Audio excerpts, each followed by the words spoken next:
Anybody out there who want to be a recording artist and want to stay a star, but don't have to worry about the executive producer trying to be all in the videos, all on the records, dancing, come to death row.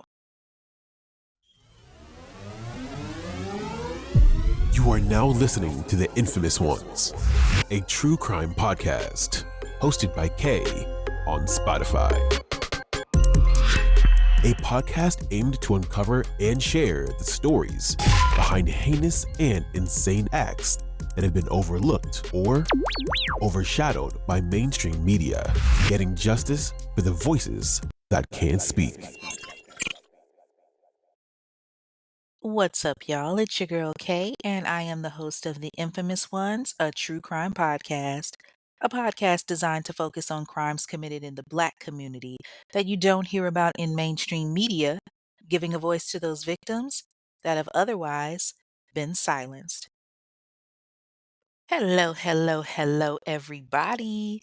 Welcome back to another episode of The Infamous Ones, a true crime podcast with me, Kay, the Texas girl in a Georgia world, baby. Ladies, how y'all feel? Fellas, y'all all right? It's Sunday, December 14th, 2025, and your girl is running on low. Like, basically running on fumes, okay? It has been a crazy week full of surprises. Child, I about lost my mind when the venue for the Charlotte show emailed me and said they had to cancel because they had some damages to their property. So, I'm running around here like a chicken with my head cut off trying to find another venue. And I had like 2 days to do it. And every place that I hit up, I'm seeing like, okay, these businesses do not like responding to emails or phone calls. But, luckily I got a new spot that's just as awesome for the live show. Cause like I was really scared that, I was going to have to cancel the show and I didn't want to do that. So, I feel really good that I found a spot and I'm so excited. Now, did everybody have a good Thanksgiving? I hope that you and yours were able to have a glorious holiday, full of food and fun. I know I did. I got to go home and visit some family. And baby, we had more food than the Last Supper and then some. Okay. And I know for a fact I packed at least 8 to-go plates that I was able to, take home. But then my linebacker of a son gonna fuck around and debo them from me. But I'm not salty. Well, just a little bit. But at the end of the day, I was able to go home and visit my family. And, I had a really good time. I even got to go on a little date with a little cutie. You know what I'm saying? Drank, got spoiled by my parents, hung out with family. I think we had like 50 people in the house. And we just had a really good time. I saw everybody that I hadn't seen in a while. And I'm already anticipating my trip home in the summer for the annual pool party. Plus, my twins celebrated another year around the sun. And, then on top of that, Black Friday, we had an amazing virtual show. So, if you were wondering why you did not get an episode on November 30th, it's because we had the virtual show that Black Friday. Like, now there was a little hiccup because of whatever reason the time changed when I set it up through Zoom, but we still had a good turnout.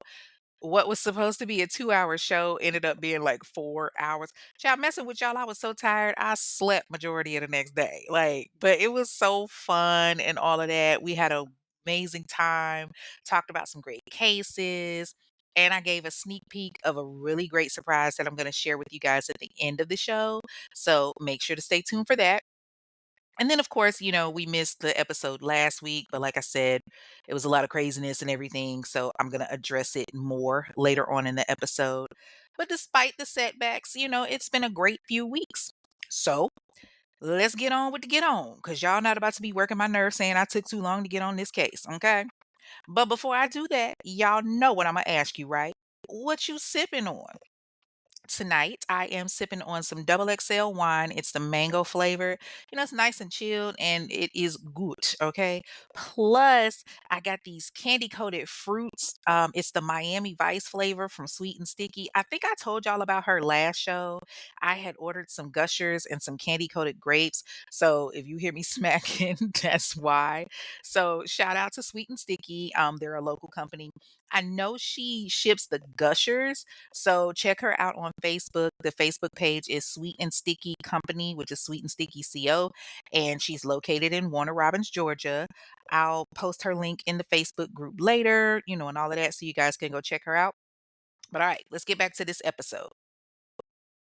Now, even though November is over, I had to give y'all one more episode for the celebrities who thought they were about their life series because I didn't want y'all to feel like, that y'all had been cheated because y'all only got 2 episodes of that series. So we gonna do this one. And then next week we're back to the, regular scheduled program.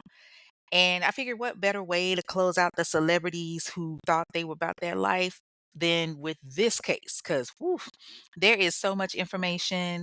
Now, I will be bringing back the celebrities series again at some point, probably like the middle of the year next year, just because there's still so many more criminals that are celebrities. Like, damn. But for the time being, we're going to go ahead and get into this case. So, let's get into it. Baby, hop on in and buckle up because we're going to take a ride back to Compton, California in 2015 when Hotline Bling was blasting on the radio and Straight Outta Compton hit the theaters, showing another side to NWA that we never knew. Baby, it had me looking at O'Shea Jackson Jr. like, damn, I ain't realized how much you look like your daddy. Like your mama just didn't even try. And ironically, that movie has something to do with this case. So y'all ready to get into it? Y'all know what time it is. Let's get it. This week's case involves Orlando Anderson, surviving victim. Well, to an extent, in one particular situation anyway. Terry Carter, victim. Clee Sloan, surviving victim. And the infamous murderer of the week who thought he was about that life, Suge Knight. Marion Hugh Knight Jr. was born April 19, 1965 in Compton, California, to Marion Knight Sr. and Maxine Chapman. He's the youngest of 3 siblings. He's got 2 older sisters, Karen Anderson and Charlene Tubbs. Now, supposedly, he's got a brother named Brian Brown, but I don't know if he just considers him like a close brother or if he actually is blood. We call people brothers and sisters that's not really blood, but most of my sources said that he had 2 siblings and that he was the youngest. Now, as a child, he got the name Sugar Bear from his grandmother on account of his size. Baby, black folks will come up with some nicknames for these kids. Sugar Bear, Pookie, Man Man. Like I call mine Grandpa because he moves slow. The other one I call Fred Flintstone because that boy stay walking on his toes. Then I got one I call Bug because he got them big ass eyes like a bug. And Pickles because he's just my sweet Pickles. Okay, don't judge me. Anyway, so yeah, his grandmother gave him this nickname, Sugar Bear, which I mean, yeah, he is big. But anyway, they shortened it to Suge, and he was very loved. He attended Linwood High School in Linwood, California, and there he was a football star and a track star. He graduated in 1983. And when he graduated, he went on to attend El Camino College from 1983 to 1985. He played football there, and then he ended up transferring to the University of Nevada in Las Vegas, where he played for another 2 years. So once he left college, he decided, all right, I'm going to try to take this football thing professional. And he actually entered into the 1987 NFL draft. Or rather, he tried to enter, but it kind of worked in his favor because the Los Angeles Rams, they ended up inviting him to their training camp. So, he was like, all right, cool. He decides to go to the camp, but unfortunately, he didn't make it past that. He ended up getting cut from the Rams during their training camp. And later in 1987, when they had that NFL player strike, he ended up getting on the team and he actually played like 2 games. But eventually, he gets cut from the Rams and he decided to leave the NFL altogether. So as time went on, Suge decided to start his career as a concert promoter. And because of his size, it was easy for him, to also get into the game of being a bodyguard. One of his first clients was none other than the celebrity, my prerogative, Bobby Brown. And he was his bodyguard for quite a while. But he really wanted to kind of do his own thing where he could really showcase his talents, especially since he was really into the music. So in 1989, Suge decided he was going to start his own publishing company for music. and he did. And one of his first big clients was Vanilla Ice. And baby, when I tell you he fucked Vanilla Ice with no Vaseline, this man agreed to sign over his royalties from that song that he did, Ice Ice Baby. Y'all remember? Vanilla Ice, like he ain't really had that many songs. So to sign over your royalties to one of the biggest songs that you had that made you a star, like seriously?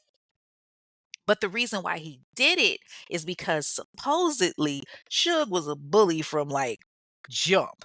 Supposedly the song had material that was written by one of Suge Knight's clients, Mario Johnson. So it wasn't something that he like necessarily wanted to do on his own.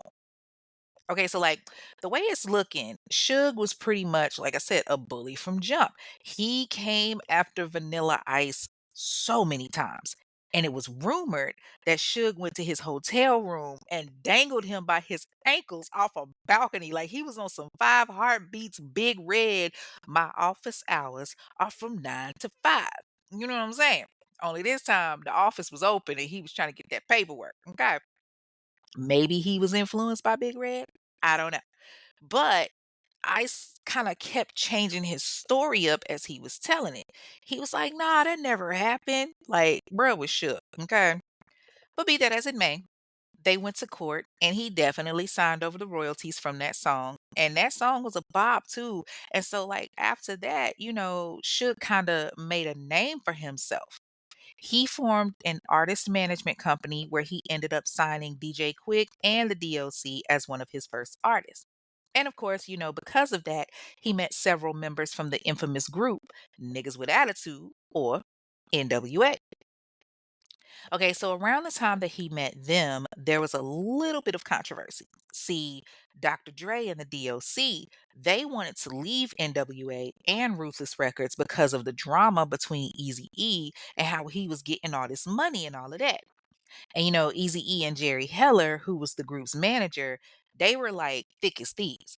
So naturally, several members were starting to feel some type of way like, hey, how the fuck is Easy getting paid all this money and we not? How the fuck he over here making money and we not? And Suge is catching wind of this. And Jerry let it be known like Easy was his star and Easy knew it too. So Suge was like, you know what? I got this. He goes to NWA's manager, Jerry Heller, and to Eazy-E with lead pipes and baseball bats and was like, look here, Dr. Dre and DOC, they don't want to be a part of y'all's management company no more. We taking them and we taking Michelle. Now y'all know he took her a different way, but we gonna get into that later. But like he scared the piss out of Jerry because in 1991, after such a shall we say gracious request, Jerry decides to go ahead and let them out of their contract. And y'all remember around this time, there was a lot of beef with Dr. Dre and Eazy-E and all of that. But after leaving the record label, Dre and the DOC decided to work with Suge because he came through in the clutch. And they co-founded Death Row Records. Welcome to Death Row. You know what I'm saying? They were telling everybody that this record label was going to be the Motown of the 1990s. And Suge was pretty much ready for that action, like especially since him and his girl Davina Barnes had just had his firstborn child, Taj. Now the two ended up having another child, Jacob Knight, and Suge just hit the ground running. He got 2 kids now that he taking care of. He got a nice distribution deal with Interscope Records. And in 1992, Dr. Dre dropped his first solo album, The Chronic. Baby, when I tell you that album was fire, just the intro alone had me lit. Then you had what was the song? Dre Day, Lyrical Gangbang, and of course it had a lot of features, one of which was from Snoop Dogg with Nothing But a G Thing. Mm, baby. Not that mumble rap shit that they play now. But Dre quickly went triple platinum by 1993. Snoop actually ended up coming to Death Row Records, where he released his debut album, Doggy Style, in 1994, and that went quadruple platinum. And y'all know why. Y'all had joints like Lottie Dottie, Murder Was the Case, Gin and Juice. Need I say more? Like these niggas was not playing, and they were all under Suge's tutelage. But throughout all the successes, they still had a little beef going on. Suge stayed in some drama. Now, around this time, Dre and, Snoop having their success, he had gotten into it with Luke and the Two Live Crew. And when I say he, I'm talking about Suge. Now, this may be above some of y'all heads and this may show my age, but if y'all don't know, Luke is Mr. Me So Horny, I wanna rock, all of that, straight nasty with it. So they going back and forth, back and forth. And meanwhile, Suge is still, running the record label. So he starts working with all of these celebrities, but he still got this beef with Luke. And a lot of people were kind of gravitating towards Suge at this point. I mean, he had that kind of presence that was like, it was fucking scary as hell, but it was successful. Like he had a way to make sure that he got the job done. And he did collabs with people that, you wouldn't even think about. Like, for example, MC Hammer. He started working with Hammer in 1988. Now, y'all know Hammer is well known for his songs Too Legit to Quit, Can't Touch This, and all of that. So when he started working with Suge, he did an album in 1994 called The Funky Headhunter. That just don't even sound right, but yeah. And it featured the Dog Pound. And because of the success that the album had, Hammer, he signed with Suge Knight too. He did record an album. It was called Too Tight, but for whatever reason, it never released, which sucked because he was working with some heavy hitters too. Like he was working with Big Daddy Kane, Danny Boy, all of that. Now, Suge expands his entrepreneurship and opens up a nightclub in Vegas called 662 on Flamingo Road. And he called it 662 because if you dialed it on your phone, it spelled the word mob. And I mean, mob ain't that bad. You know what I'm saying, mobbers? Y'all know what I mean. But, it wasn't so friendly for him. He was talking about the mob like members of the mob Pyru Bloods, which was supposed to be a gang. But I mean, hey, go off. I ain't listen, I ain't fucking with that gang life. I ain't saying nothing about them. Anyway, because of all of the drama that had gone on, activists for Death Row Records kind of started activists that were upset about Death Row Records. Sorry, I've been sipping as y'all can tell.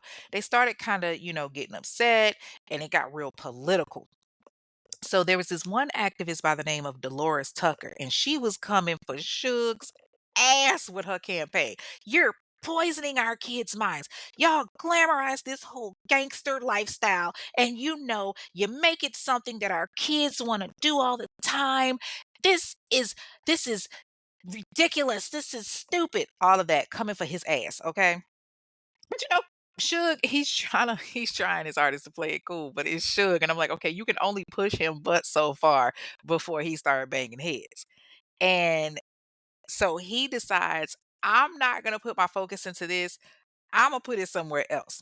So he kind of changed his course a little bit and he took his frustrations out on somebody else, in fact, and it was Puff Daddy, or what he now calls himself, Diddy. Sean Combs, aka Puff Daddy, aka Love, aka Brother Love, aka P. Diddy or Diddy, aka Baby Oil, whatever else y'all want to call him. Okay. Now, y'all know Puffy had a lot to do with Biggie Small's success and all of that. But Suge wasn't necessarily feeling how Diddy was moving. Like, he did not like Yo at all. Okay. When the Source Awards aired in August of 1995, Diddy was there and he was chill. But Suge was like, nah, fuck that. When Pac got his award, they got up on that stage and Suge was like, anybody out there who want to be a recording artist and want to stay a star, and don't want to have to worry about the executive producer trying to be all up in the videos, all the records, dancing, come to death row. Oh, baby, Diddy did not like that. I looked at that. Diddy looked like he wanted to piss his pants. But, he went running like a little bitch to his little so-called mentor and counselor. He went to this guy by the name of Conrad Muhammad.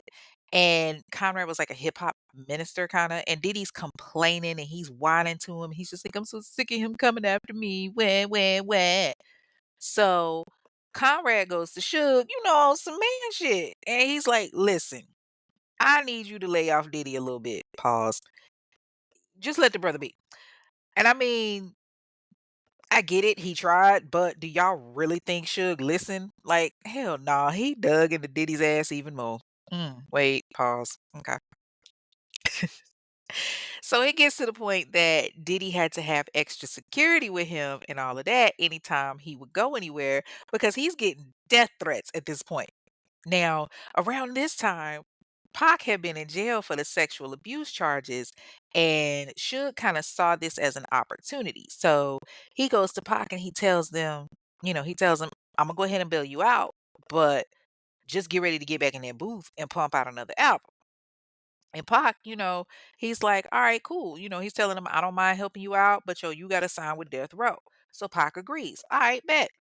So he gets out and he starts working on his album. And then the next thing you know, Pac has a double album that he releases in 1996, All Eyes on Me, with his, How Do You Want It? I Ain't Mad at You. And of course, All Eyes on Me. And then he also released the Don Illuminati, The 7 Day Theory. Now, All Eyes on Me had me in a chokehold. Like, it had many of us in a chokehold. And it hit the charts big time. Now, I don't think Hammer was ever really about that life like that. Like a lot of the death row artists were, because after Pac got killed in '96, Hammer left Suge. And at this point, he had kind of started to fade off anyway. And everybody was seeing him as this has been. So, in a later interview with Trinity Broadcasting Network, he talks about being in Vegas the night that Pac had died, which was something I never knew. Like, a lot of people didn't know that. He was there. But in honor of Pac, he released a track called Unconditional Love, and he started working on his own biopic to legit the MC Hammer story, which came out in like 2001, I believe. And I think it came out on VH1. Romani Malco, which y'all know he played Zeke the Freak in like Think Like a Man and all of that. He played MC Hammer. And then Lamont Bentley, y'all remember him, Hakeem from Moesha. He played Tupac, and Anthony Norris played Suge Knight. Okay, this was probably one of the worst depictions of Suge Knight that I've seen because Anthony Norris looks nothing like him for me anyway. Like not an ounce. Anthony Norris was like a pro wrestler back in the day. I'm thinking that they got him maybe just because of his size. I don't know. But be that as it may, he just was not a good depiction of Suge at all. And I'm really curious as to what he thought about the movie, too. Indulge in the ultimate sweet experience with Sweet and Sticky. Their candy coated fruit is not just sweet. Guys, it's sticky, it's addictive, and it's dripping with crave worthy deliciousness. Based in Warner Robins, Georgia, their local pop up shop is the place to satisfy your sugary cravings. Whether you're looking for a delightful treat for yourself or a gift for someone special, Sweet and Sticky has the best treats ever. With convenient pickup and delivery options, you can enjoy their mouthwatering creations with ease. So order today. Tell them K from the Infamous One sent you. For orders or inquiries, reach out to 478-244-9064, or you can email Jasmine Jones 9386 at gmail.com. That's JASMIN JONES 9386 at gmail.com. Now, listen, shipping options are available for restricted items, so don't wait. Get your order in today and experience the sweetness that keeps you coming back for more. Sweet and Sticky, your go to for candy coated fruit. Around this time is when things start to get bad for Death Row. Like, it's kind of starting to live up to its name. People are getting frustrated, one of whom is Dr. Dre. And he's paying attention to everything that's going on. And he's like, listen, the reputation of this company is just getting to be a little bit too much. Like, I ain't rocking with it. So I'm out. And so in March of 1996, he leaves and he starts his own label, Aftermath Entertainment. But y'all know Suge ain't too happy about this shit because Dre made him a lot of money. But then, of all people, Vanilla Ice pops his ass back up on the scene and did an interview with ABC News and changed his story again. He talked about the night that, stuff went down with him and Suge, and he was like, listen, he came up, rolling it up into my hotel, talking about I needed to sign over the rights to Ice Ice Baby to some dude, Mario Lavelle Johnson. And Mario didn't have nothing to do with my song. He then tells ABC they roughed up one of my bodyguards. They roughed everybody up in my whole entourage. Suge took me out on the balcony and started talking to me personally. He had me look over the edge, show me how high up I was up there. And the interviewer was like, "Oh my God, were you scared?" And he tells them, "Man, I needed to wear a diaper on that day." But then once again, years later, he switches his shit up. He does an interview with Sway and he tries to play it off like, "Man, yeah, he never hung me over no balcony, man. The truth is, he was nice. The story seems a little bit better and a little bit more interesting and got better ratings when you have Vanilla Ice hanging upside down and you see his change coming from his pockets. The truth is, he took the money, but I look at it in a positive way because I've made great investments." First of all, don't nobody believe shit that's coming out of his mouth at this point because he's too wishy-washy. Not to mention him talking about I'm Vanilla Ice. Boy, shut your ass up. You look like a liar. And guess what? At the end of the day, you still gave Suge what he wanted. So whether he dangled your ass off of a bridge, a balcony, or whatever, you still gave him what he wanted. Now, didn't you? But despite him being so hardcore, there was something, somewhat of a softer side to him that some people saw, like a very small side. Yes, he was out there fucking folks up, but he was fucking too. So back on November 3rd, 1989, Suge actually married Sharitha Lee Golden. Now, her name may sound familiar because she was Snoop Dogg's manager all through the 90s. Now, he stayed legally married to her even after he started messing with Michelle. He and Michelle linked up in like 1997, and the two produced a daughter, Bailey. But during this time, Suge gets arrested and he has to do some time in prison. And while he's in prison, him and Michelle get married. How this is fucking possible when he's still married to Sharitha, I don't know. But okay.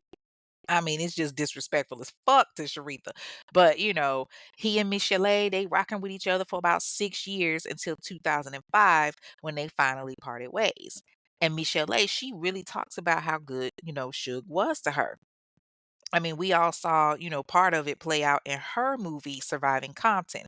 I guess it was like the sister movie, so to speak, to Straight Outta Compton. And in her story, she talks about all of the struggles that she faced, especially, with her unique voice. And if y'all know who Michelle is, again, I might be showing my age, but if y'all know who she is, she got that little squeaky voice, but when she sings and she belts out them notes, it is something crazy. But she also talks about, her relationship with Dre versus her relationship with Suge. And honestly, neither one of them niggas was shit. Okay. Both of them put their hands on her.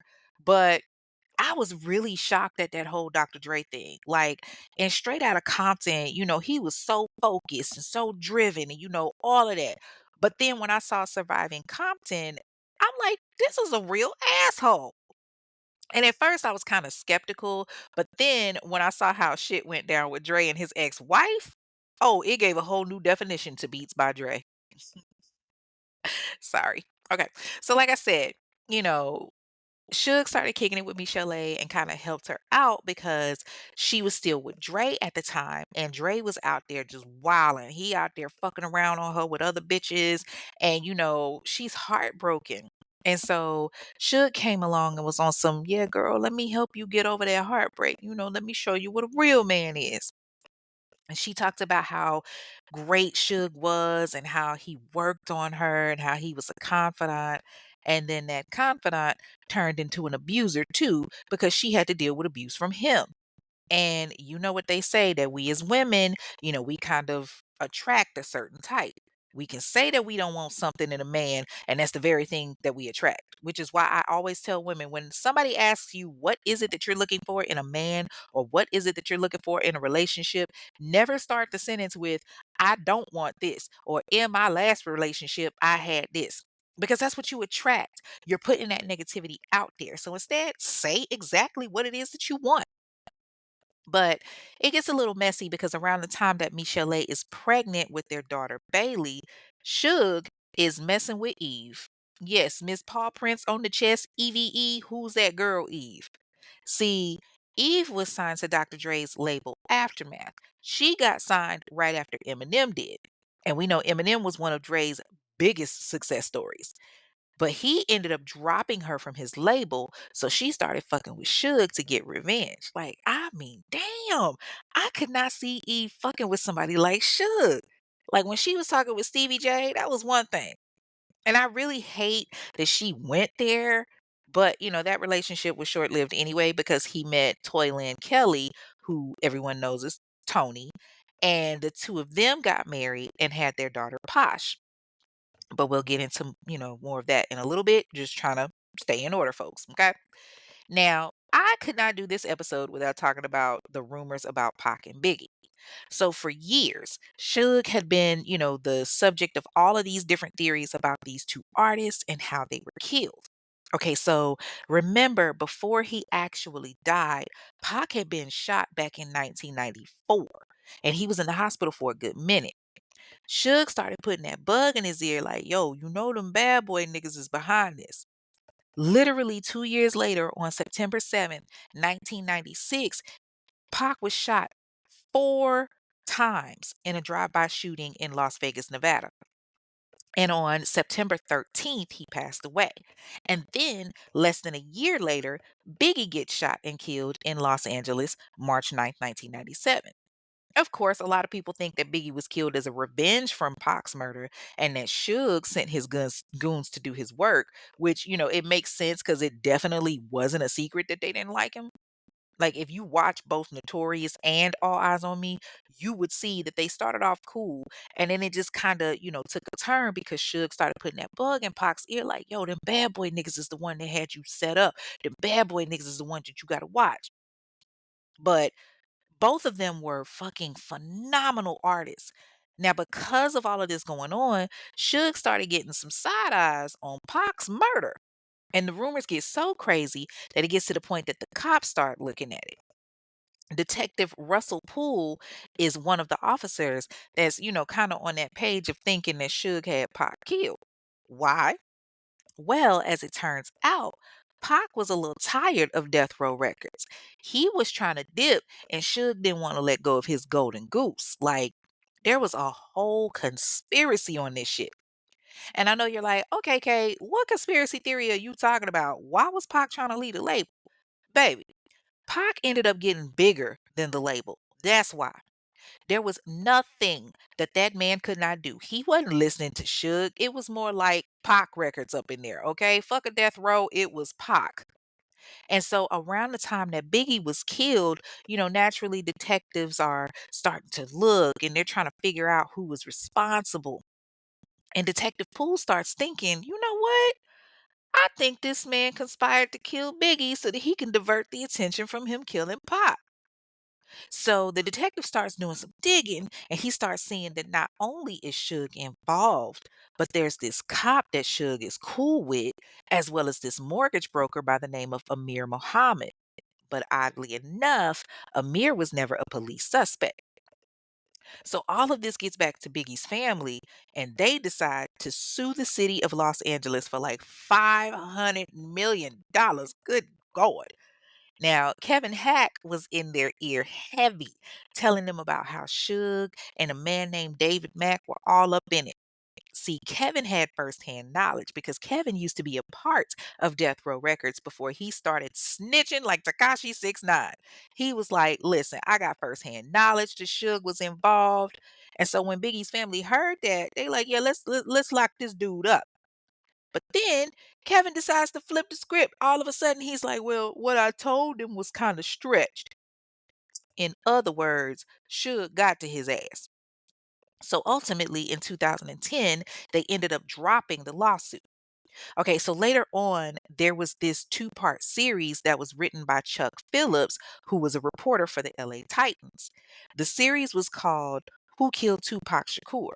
And the documentary talked about how the Southside Crips was the one that killed Pac because of the fact that Pac beat the fuck out of one of their members like a few hours before he got shot. And that member was Orlando Baby Lane Anderson. Orlando Tive Anderson, aka Baby Lane, was born August 13th, 1974. His parents split at an early age, and his mother worked as a bookkeeper to support her kids. But ultimately, Orlando ended up going to live with his grandparents. Throughout his childhood, he kind of went down the wrong path and he joined the Southside Compton Crips. But even though he was in a gang, he was, still a good student. He attended Taft High School, where he was actually on the honor roll, and then he transferred to Dominguez High School for his senior year and got his diploma. But it was while he was in high school that he met Rashina Smith, and the two of them fell in love and they started fucking, which, of course, what y'all think happened? Boom, she got pregnant. Now, it just so happens that Orlando is the nephew to Dwayne Keefe D. Davis, who is later charged with Pac's murder. So just keep that in your back pocket. Okay.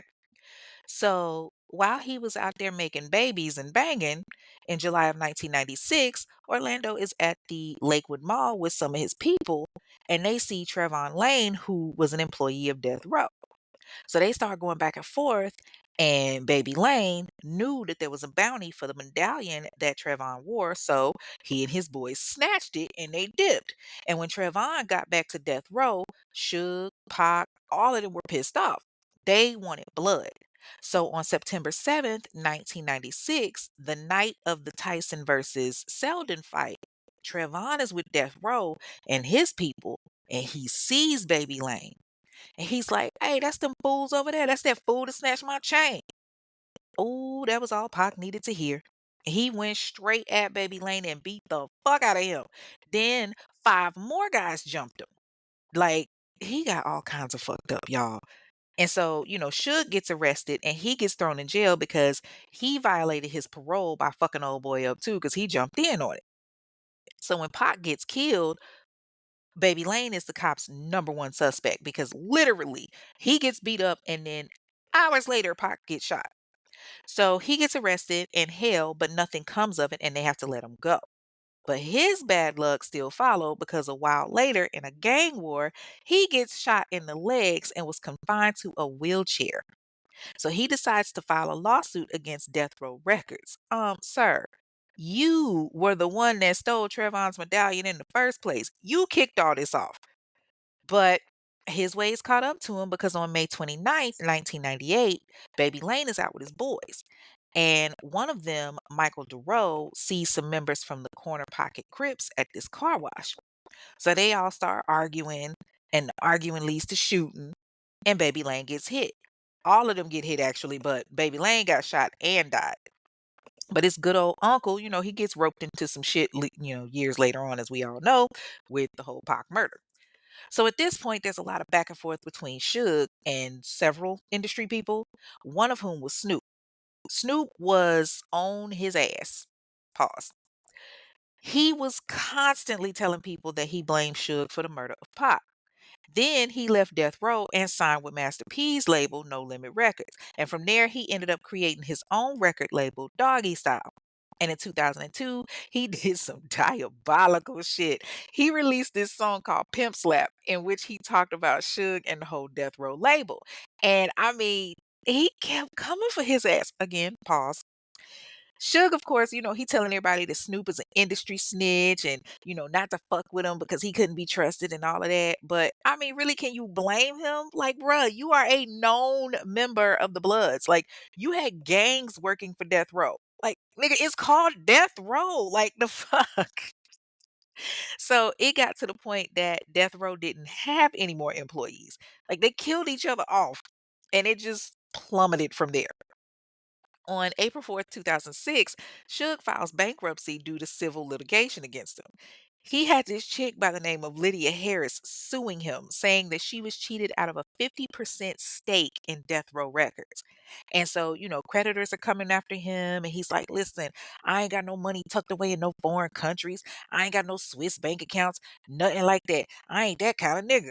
He reminded me when they did the interview, he reminded me of Ike Turner and What's Love Got to Do with It, where he was like, "I got some clothes, I got some jewelry, the rest I got tied up in investments. I ain't got nothing else."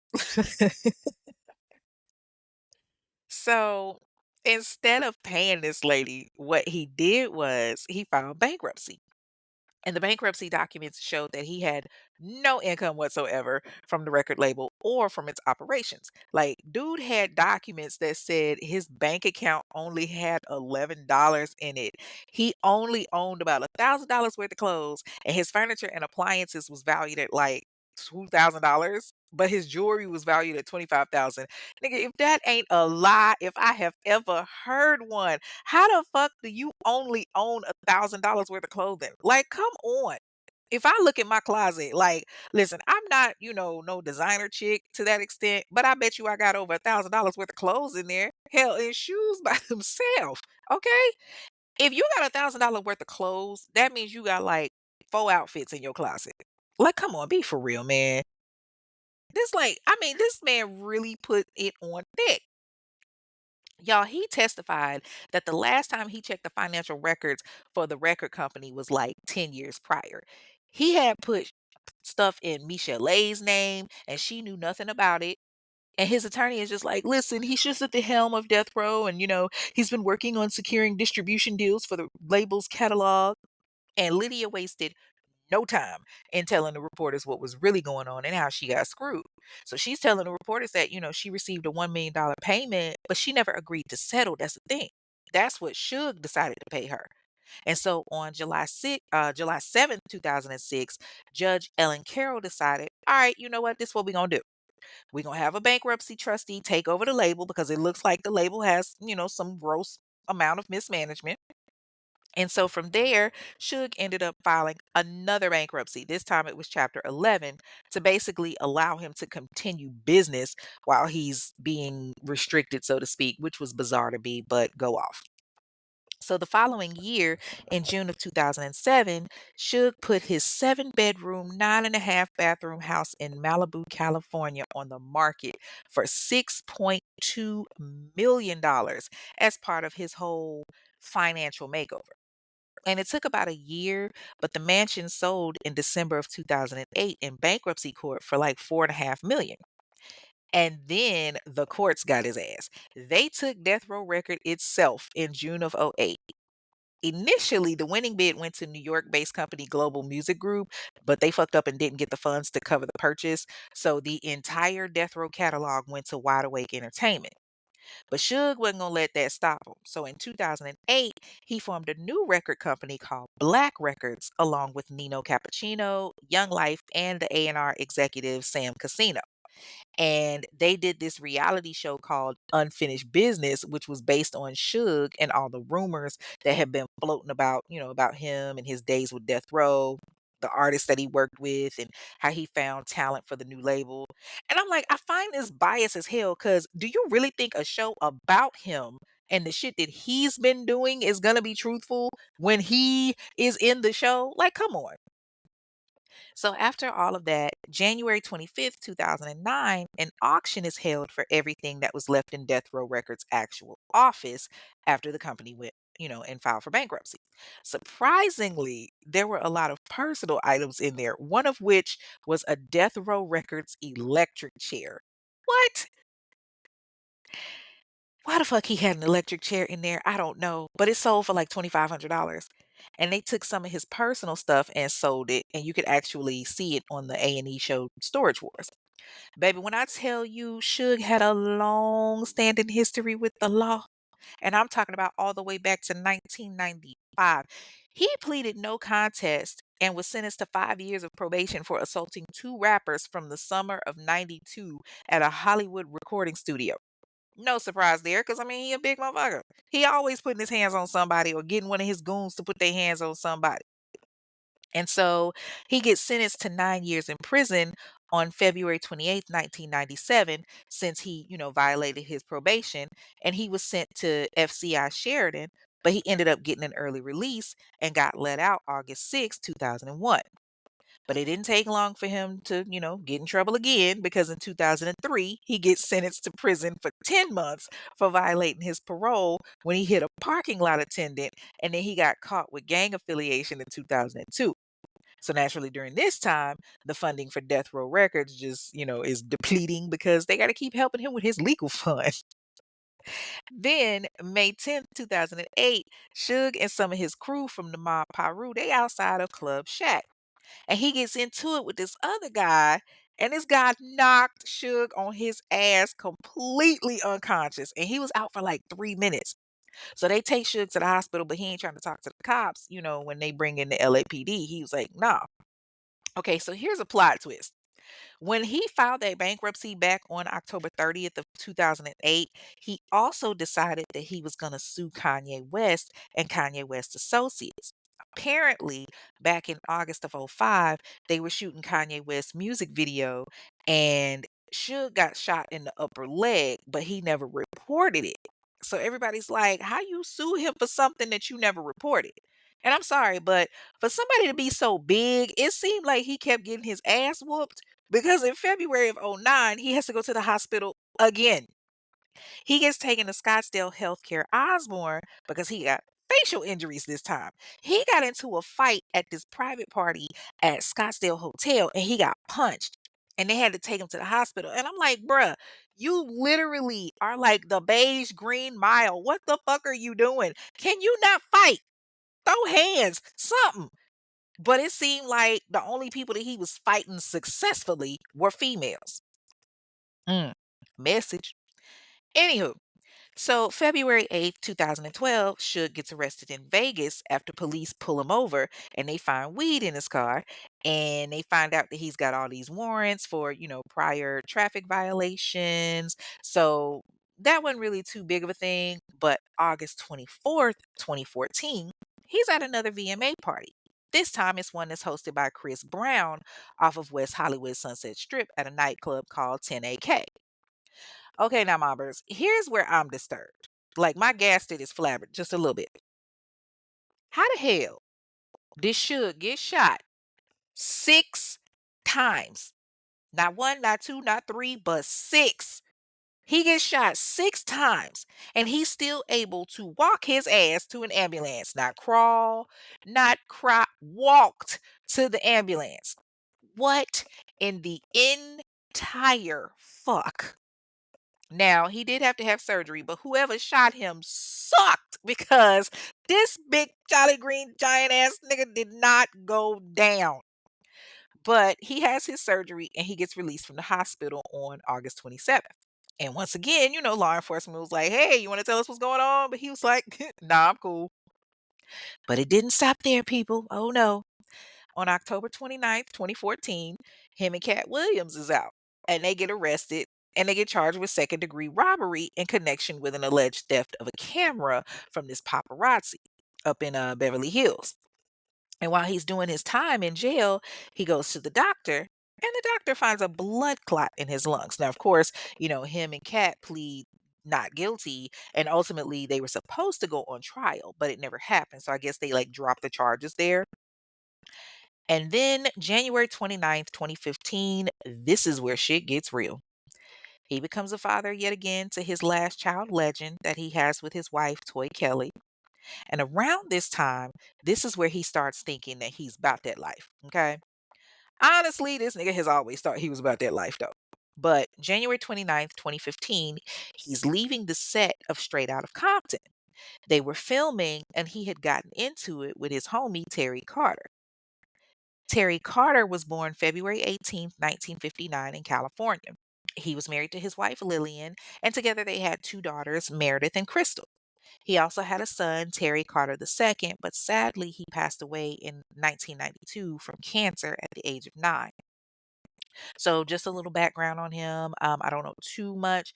Now I would like to think that, Terry was just in the wrong place at the wrong time.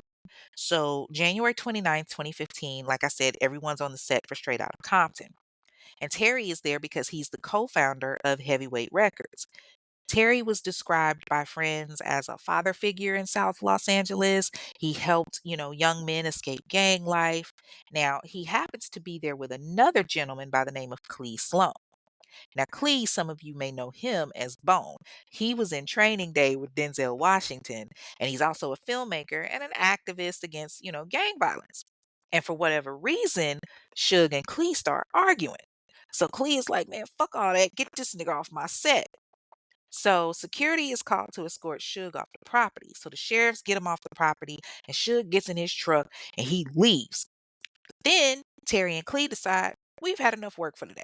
And they go to grab a bite to eat. So they head to Tam's Burgers at South Central and East Rosecrans Avenue. Just so happens that Suge is there in this bright red F-150.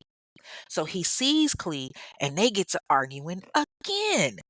Words get exchanged, and Clee starts throwing punches inside of Suge's truck at Suge.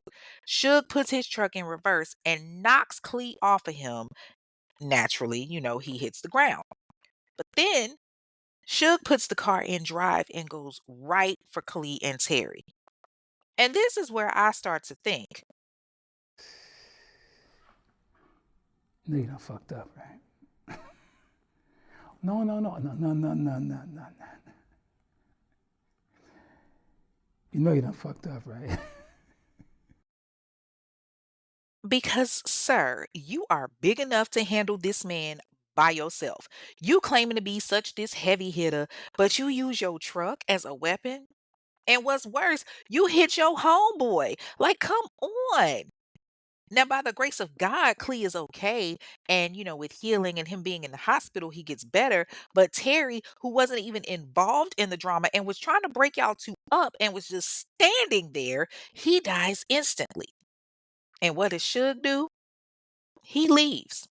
Why? Because his license was revoked already for a failure to appear in court.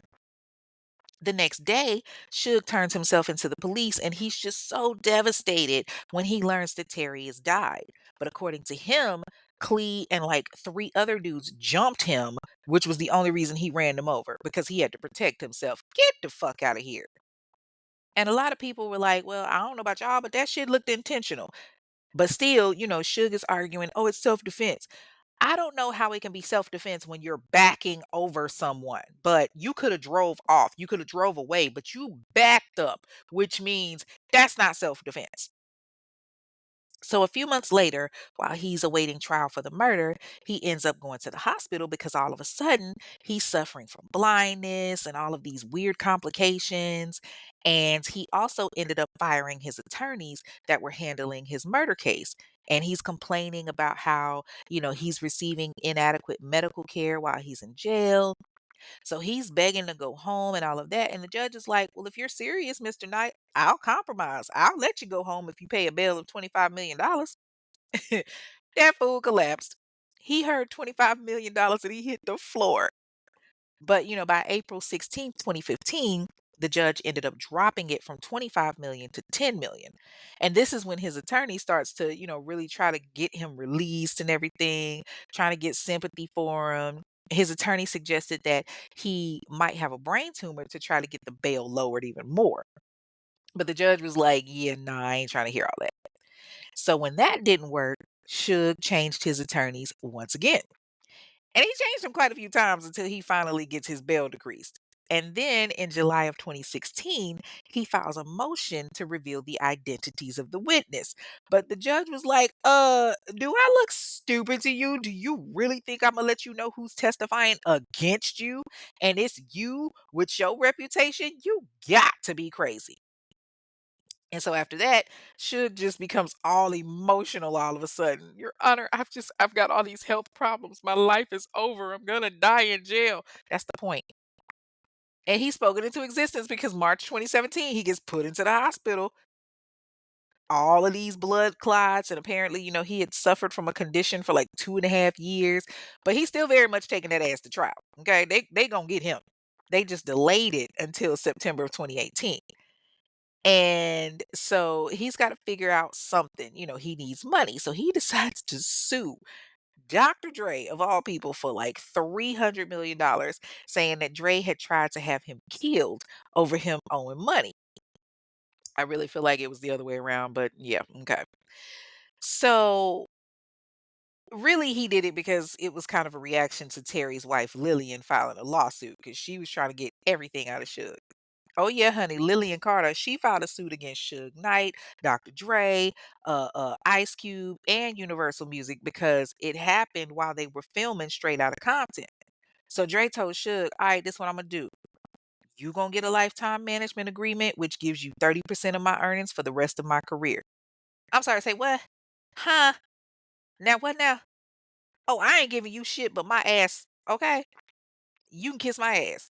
Dre made $3 billion from his sale of his headphone company, Beach, which he sold to Apple. And then he also gave him 30% of the profit that he made from Straight Outta Compton. 30%? 30%. Get the entire fuck out of here. Baby, if I was Dr. Dre's attorneys, I would have been like, ooh, the level of defamation suits that I'm about to hit your ass with, the level of lawsuits, best believe. And so when Suge's trial begins, he pleads no contest to voluntary manslaughter, and the judge sentences him to 28 years in prison. He got 22 years for killing Terry and 6 years because it was his third strike under California's three-strike law. So he gets the 28 years, and they send his ass to the R.J. Donovan Correctional Facility in San Diego, where he will not be eligible for parole until October rather of 2034. But he's got something to keep him company. He's not just sitting in there bored. In October of 2023, he co founded a podcast called Breakbeat Media. So, a lot of people listen to that on the daily and all of that. I haven't listened to it just because I've never really cared for his ass. And because, like I said, it's him. Like, Marion's ass is fucking crazy. I don't care to listen to it. But yes, your boy is sitting in prison where he will be for quite a while. Like I said, he got 28 years, and the earliest that he can get out is going to be October of 2034 when he's eligible for parole, but I doubt that's going to happen. So, yeah, he'll be there until 2051. And that, ladies and gentlemen, is the story of Marion Suge Knight. And now it's time for Fair or Foul, where we look at the justice system to determine if the sentencing given was indeed fair or if it was just some bullshit that's going to have us sitting back saying, what the fuck? When it comes to him getting 28 years for involuntary manslaughter, or excuse me, voluntary manslaughter rather, I'm going to say that it's not fair. And the only reason I'm saying that is because he has not been punished for all of the other shit that he has done, for the years of crimes that he's committed. This man literally has been a menace pretty much since he came out the cooch. He's bullied multiple people. There's so many people that have more negative to say about him than positive. Just because you can't prove that a person did something in the court of law doesn't mean that you can't believe and know that a person did something. And I get that it's about, being in the court of law and being able to, provide situations and documentation and evidence and all of that. But I mean, we've seen people convicted for less. Okay. Legally, something can't be proven, but he very much did that shit. And I feel like at the end of the day, 28 years is not enough. But he will be old as shit by the time he gets out. But Suge's innovative. He's smart, no question. This man got out of paying millions of dollars by filing bankruptcy. He's used people, abused people, hurt people. I think he has something to do with Tupac and Biggie being killed. I don't think it was this Dwayne Keith guy.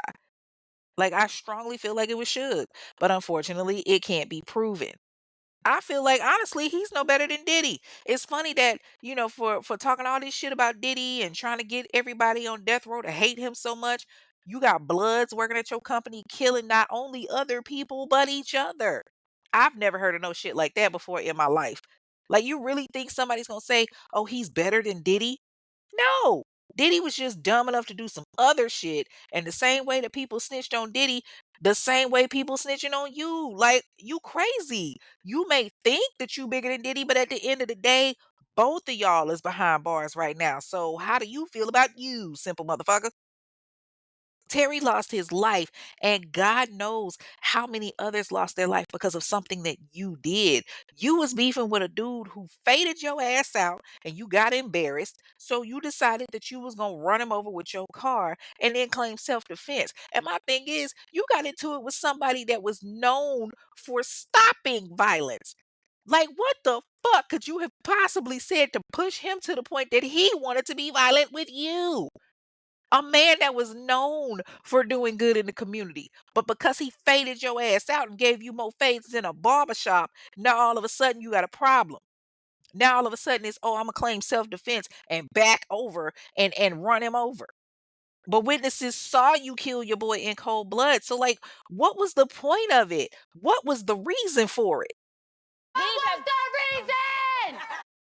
Cardi, child, I don't know. No, no, no. Let me take that back. I actually do know. Like I said, your ass was embarrassed because you got your ass whooped. This ain't the first time that you got your ass whooped. You got your ass knocked the fuck out outside that club and you was unconscious. You got your ass shot 6 times. Yes, you survived that shit, which is bizarre to me because what kind of fucking shot were they that they shot you 6 times and you still didn't die?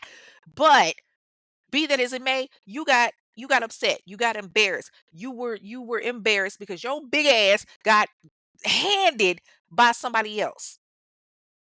All I can say is that you have to be so stupid that you couldn't think of anything else other than to say self-defense. You couldn't think of anything else other than to say, "I'm embarrassed, I got my ass whooped, so Imma go kill somebody that's supposed to be my friend." I don't care how mad I get. That's my friend. I'm not gonna kill him. I'm not gonna take him out. That's my homie. But if that's what you do to your friends, I would hate to see what the fuck you do to your enemies. That is all for this week's episode of the Infamous Ones, a true crime podcast. You can follow the show on the various streams on Instagram and TikTok at Infamous One Podcast. That's a number one, by the way, not spelled out, and you can leave a review there. On X, it's Infamous One Pod, where you can also leave a review. On Facebook, you can join the private discussion group, the Infamous Ones discussion group. Y'all know the deal, though. To get in, you got to answer the questions. I try, emphasis on try, to check the group like once a week to let members in. But if I see you have not answered the questions, I ain't letting you in. Okay? Y'all know better. So tell your people, get their shit together. But once you in there, come on in and take a seat. Tell us what you're sipping on. And tell your peoples to join the group too.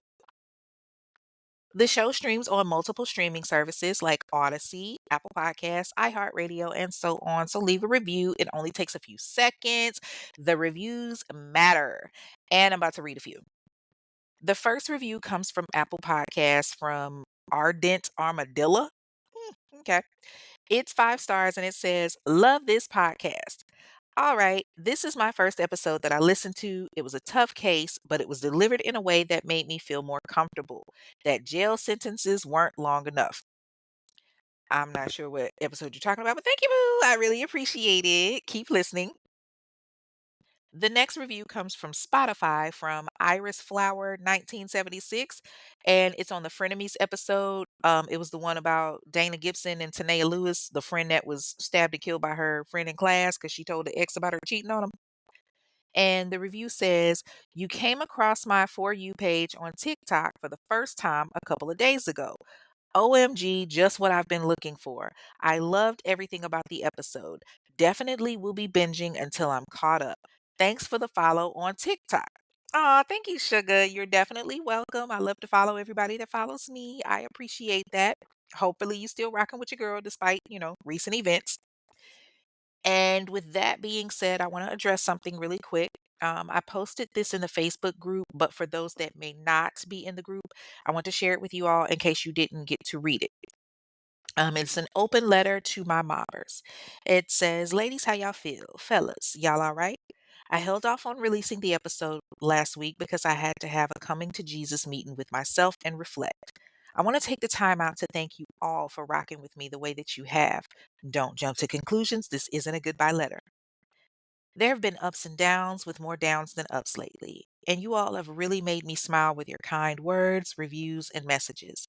There have been many days I wanted to quit because I felt defeated. My numbers dropped in streams, and I can't get my followers to the desired amount on Spotify. There's been some negative things that have been said, admittedly, that got to your girl a little bit, not to mention the things going on in my personal life. That divorce took a lot more out of me emotionally than I cared to admit. And because of it, I became emotionally and physically drained. When you're dealing with mental and emotional, it can affect your physical well being. I implore all of you to take care of your mental health and take care of you overall. There were so many days that I wanted to just say to hell with this podcast and quit because I wasn't in a good headspace and it affected my passion for what I do. I was getting episodes out late and didn't have the drive to do what I love. I thought dropping on a different day would help, but it didn't. I thought switching to a different style would help, but nope. I was being so considerate of other people and what they were doing, not implementing my ideas for fear I would be talked about again or seen negatively by others. It took a lot of time, prayer, and healing dealing with everything going on. And thanks to a few persistent mobbers and some crazy close to threatening messages demanding episodes, I am at that point where Infamous 2.0 is about to happen. I'm going to get to my desires through the streaming apps. I'll hit my number of listeners and streams, no more worrying about what others will say, and I am at a better place mentally and physically. Your girl hitting 5 miles a day on that track with ease. And I'm graduating summa cum laude with a doctoral degree. So, yeah, I got to stop sleeping on myself. You all reminded me with all of these screenshots of your top podcasts that you listen to and the inspirational messages, just how boss the infamous ones is. We really are the mob. Mob is family to me. I just needed a reminder.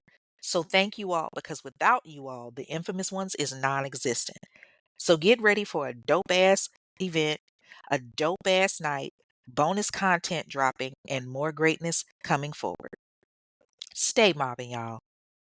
So basically, that's me saying, I know I need to get my shit together and that I'm appreciative of you all for rocking with me through the inconsistencies the last few months. I have had so many dreams for this show and I want to do so much, but I know I got to get on my grind and I am ready. I've prayed and I've meditated and God told me what to do. I just got to do it. I'm gonna get my numbers back up. So make sure that you're following the show on Spotify.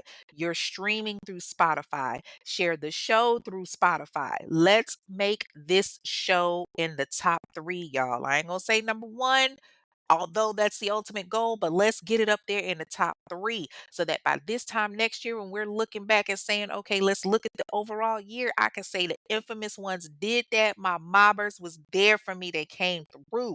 Okay. All right, on to the announcements.